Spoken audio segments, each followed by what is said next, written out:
Yeah, let the record show. I totally agree with Robert De Niro. I am one of those people that suffer from Trump derangement syndrome. I think he is a threat to democracy. Really? I think that he led an attempted coup in his country. Companies all over the world, in Muslim countries in Europe and Asia, anything that's bad news for you personally is bad for the brand.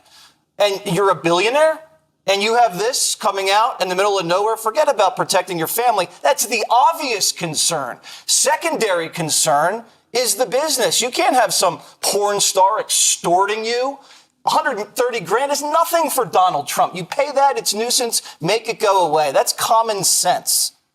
Well, Trump brand is very important, even prior to him being president. And obviously, all of these Trump brands all around the world on real estate are royalty-based businesses. I particularly love that because you don't need a lot of capital, but you get a lot of cash flow. So I've admired what he's done from the business perspective. I bet you, if it's true that this election is going to be decided by independent voters, if I polled 10,000 independent voters right now, let's say I could just wave a magic wand and do that on a panel, I bet you after all of these 6 weeks or whatever it's been, even if you watch the synopsis every night on the news somewhere, whatever outlet you watch, you are still 99% totally confused on what the hell is going on. Yeah. And, even if you spent full all day listening to this, which some people did, you're still confused. And so I just wonder in that group of jurors if a few of them are just looking at each other saying, I don't know. This is a mess. I don't even understand what the judge is telling me to do. That's why I'm asking you to read it over to me again, because they can't take it printed in and read it. Well, Charlamagne the God, Robert De Niro, Donald Trump, and of course, President Joe Biden are at the center of a very heated political storm, folks. Just when you thought you've heard it all, Charlamagne the God, he accuses Donald Trump of a coup attempt. Meanwhile, Hollywood actor Robert De Niro, he takes a bold stance for Biden as he's desperately trailing Donald Trump in the polls. Meanwhile, Donald Trump remains the target of a very vicious political witch hunt.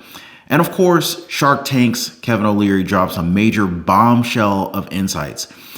So what exactly did Charlamagne say on Fox News that left everybody's jaw on the floor? Yeah, well, we're going to talk about that later in today's video. But yeah, so Tuesday, Charlamagne the God, a very well-known radio host of The Breakfast Club, he openly criticized former President Donald Trump, calling him a threat to democracy and accusing him of leading an attempted coup. Now, this very strong statement reflects Charlamagne's view on Donald Trump's actions, particularly on January 6, 2021, the attack on the Capitol. Writing emails about me. They looked to blame as a whole thing to take me down. I did that once. I did that once. Yes. I wrote one freaking email. Scathing email. But this my point is, like, he did things that any other person would do who was in his situation. Yeah. But it didn't matter how he felt, because Pence was like, you got to go. And that was it. So, I've never seen another president try an attempted coup in this country, though. Well, neither did I. I saw a president who was pissed off and lost the game, just like when my team lose. But he lost, he didn't care. He said bad things. He made dumb statements. But if he was making a coup, we would have seen it. But those dumb statements riled people up and did cause them to go rush, Well, he did say protest peacefully, and it's a lousy coup if you don't have any guns. He handled January 6th about as bad as you possibly could. So Charlamagne humorously admitted to having Donald Trump or Trump derangement syndrome, which is a term used to describe intense criticism of Trump, and he aligned his views with actor Robert De Niro. Now, De Niro, he had spoken on behalf of President Joe Biden, his reelection campaign during a press conference very close to Donald Trump's hush money trial in Manhattan on the same day. Now, in an interview on Fox News, Charlamagne said, quote, "Let the record show, I totally agree with Robert De Niro. I am one of the people who suffer from Trump derangement syndrome. I think he is a threat to democracy," end quote. Now, he further went on to say that I think that he led an attempted coup of this country, pointing to Donald Trump's involvement in the January 6th Capitol riot. Now, Charlamagne, he referenced a claim that I actually had to do some digging to actually get the truth on this one. But Charlamagne referenced a claim that Donald Trump tried to overturn the results of the 2020 election when he lost to President Joe Biden by suggesting the suspension of parts of the Constitution, as he emphasized, quote, "At least that's just not a patriotic thing to say." Now, when Fox News host Greg Gutfeld actually challenged the assertion, Charlamagne cited a Truth Social post by Donald Trump in December 2022, where Donald Trump wrote, "A massive fraud of this type and magnitude allows for the termination of rules and regulations and articles, even those found in the Constitution." Now, here's the thing. Charlamagne, again, massive following. He's got a lot of reach. Very well-known public figure. Charlamagne the God pointed out, quote, he said we should suspend the Constitution to overthrow the results of the election. He said it on Truth Social, and then he said that he didn't say it.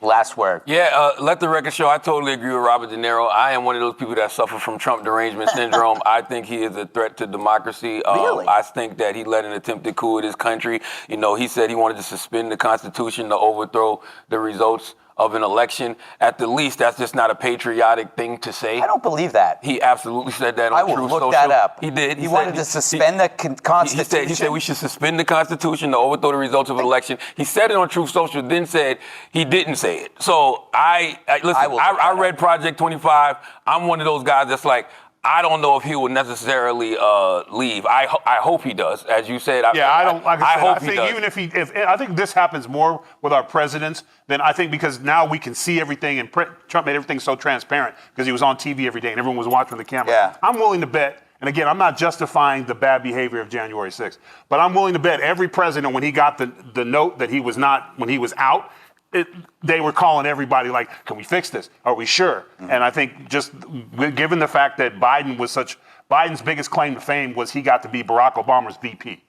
All right, guys, let's get the truth here. It took me some digging, but I actually found the truth here, which is different than what Charlamagne tried to point out in his argument.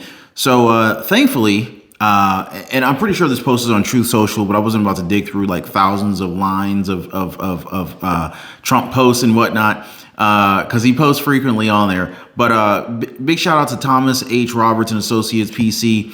They actually have a screenshot here, which you can see. You can actually see the original post from Donald Trump. It says from December 3rd, 2022. This is what Donald Trump actually said. He wasn't trying to. He didn't say he was going to suspend the Constitution. What Donald Trump actually said was, so with the revelation of massive and widespread fraud and deception in working closely with big tech companies, the DNC, and the Democratic Party, do you throw the presidential election results of 2020 out and declare the rightful winner, or do you have a new election? A massive fraud of this type and magnitude allows for the termination of all rules, regulations, and articles, even those found in the Constitution. Our great founders did not want and would not condone false and fraudulent elections. So not one single word in this statement here from Donald Trump on Truth Social, which Charlamagne referenced, does Donald Trump say that he's going to suspend the Constitution. So this is a gross misrepresentation of what Donald Trump actually said. And this is typical of what we see across, a lot of mainstream media. They twist what Donald Trump says to make it seem like he said something that he didn't. But get this, guys.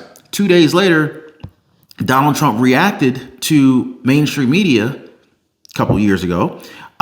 He said that the fake news is actually trying to convince the American people that I said I wanted to terminate the Constitution.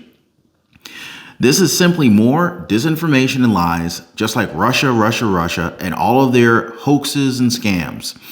What I said was that when there is massive and widespread fraud and deception, as has been irrefutably proven in the 2020 presidential election, steps must be immediately taken to right the wrong. Only fools would disagree with that and accept stolen elections, MAGA.